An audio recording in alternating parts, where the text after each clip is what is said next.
ত্রয়োদশ সংসদ নির্বাচনকে সামনে রেখে তফসিল ঘোষণার আগে আইনশৃঙ্খলা বাহিনীর সঙ্গে আবারও বৈঠকে বসেছে নির্বাচন কমিশন।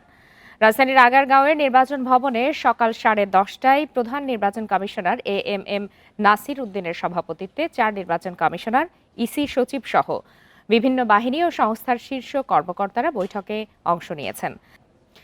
এই বৈঠকের বিষয়ে সর্বশেষ তথ্য জানাতে এই মুহূর্তে নির্বাচন ভবন থেকে আমাদের সাথে যোগ দিয়েছেন সহকর্মী সুলতানা জাহান মিতু।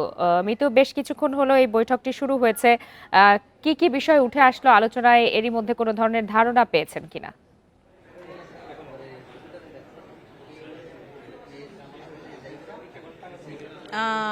দেখুন, বৈঠকের আগে বৈঠকের আলোচ্যসূচি থেকে বিভিন্ন ধারণা করতে পারছি, তবে এই মুহূর্তে কি আলোচনা হচ্ছে সেটি আসলে একেবারেই বলা যাচ্ছে না, কারণ এটি একটি রুদ্ধদ্বার বৈঠক। ধারণা করছি বৈঠকের পরে নির্বাচন কমিশনের তরফ থেকে বৈঠকের সারবস্তু সম্পর্কে কিছুটা তথ্য জানানো হবে, তবে ততটুকুই জানতে পারবো যতটুকু আসলে নির্বাচন কমিশন জানাতে চায়। এখানে কিছু তথ্য আসলে স্পর্শকাতরও থাকবে, সেটি একটি বিষয়। আরেকটি বিষয়, এই যে ভোটের আগে সার্বিক যে নিরাপত্তা ব্যবস্থা মাঠের, সেটি পর্যবেক্ষণ করা নির্বাচন কমিশন এবং আইন শৃঙ্খলা বাহিনীর জন্য অত্যন্ত গুরুত্বপূর্ণ, এবং তার উপর ভিত্তি করে তফসিল এবং নির্বাচনের তারিখটি নির্ধারণ করতে যাচ্ছে নির্বাচন কমিশন।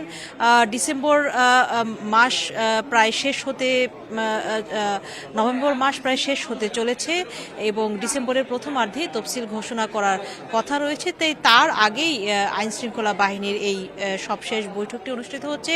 এর আগে গত মাসেও ঠিক এমনই একটি প্রাক প্রস্তুতিমূলক বৈঠক অনুষ্ঠিত হয়েছিল। এই বৈঠকে আরেকটি বিষয়ে গুরুত্ব পাওয়ার কথা শুনেছি, সেটা হচ্ছে অবৈধ অস্ত্র উদ্ধার। নির্বাচন কমিশন চাইছে তফসিলের আগেই মাঠে যে সকল অবৈধ অস্ত্র আছে, অথবা এর আগে জুলাই অভ্যুত্থানের সময় যে সকল অস্ত্র লুট হয়েছিল সে সকল অস্ত্র সবকিছু মিলে এই সকল অবৈধ অস্ত্র যেন উদ্ধার হয়ে আসে, সেটিও নির্বাচন কমিশনের একটি চাওয়া। এবং কি পরিমাণ আইন শৃঙ্খলা বাহিনীর সদস্য মোতায়েন থাকবে ভোটের বিষয়ে সেটিও নির্ধারণ করাটা জরুরি, কেননা নির্বাচন কমিশন বরাবরই বলে আসছে এবারে নির্বাচনটি একটি বিশেষ নির্বাচন আইন শৃঙ্খলার দিক দিয়ে, এবং সেটিকে রক্ষা করা একটি চ্যালেঞ্জ। যদিও গতকাল প্রধান নির্বাচন কমিশনার বলেছিলেন আগামী নির্বাচনে আইন শৃঙ্খলা পরিস্থিতি কোনো বাধা হবে না এবং ভোটের আগেই পরিস্থিতি অনেকটাই সন্তোষজনক পর্যায়ে চলে আসবে বলে নির্বাচন কমিশন মনে করছে।